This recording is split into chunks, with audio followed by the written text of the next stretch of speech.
Hello, welcome again to Two Talk Two. I'm joined by Trevor Vaugh, who's assistant professor at Maynooth University.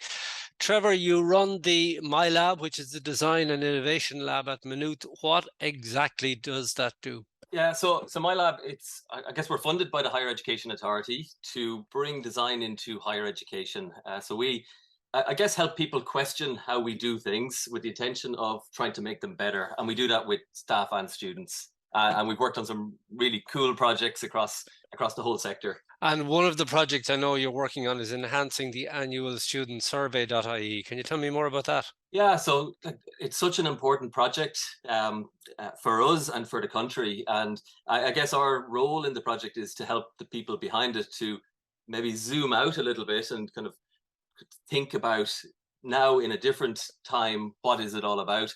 And then zoom back in to see, what do the students actually need? And ultimately, we're trying to make that student experience as good as can be and add value to our students and our institutions. So it's interesting. People usually think about innovation, they think about technology and all of that, but this is very much about behavior, really, isn't it?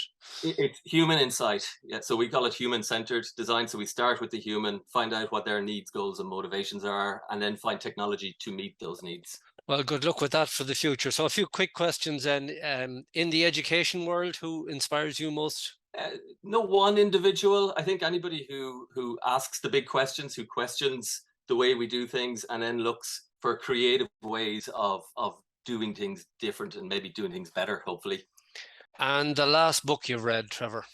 the last the last book I finished, or nearly finished, is The Listening Society by Hansi Freinhacht. So it's about politics and culture, and maybe what the next phase of that might be. And you recommend? Not on holidays by a pool, Okay. but definitely there's some really important content in there. And finally, and briefly, your motto for life. I think it's maybe a bit cliche, but the future can't be predicted. It can only be invented, and I live by that. We'll settle for that. Trevor Vaugh, thanks for joining Two Talk Two. Thanks, Jim.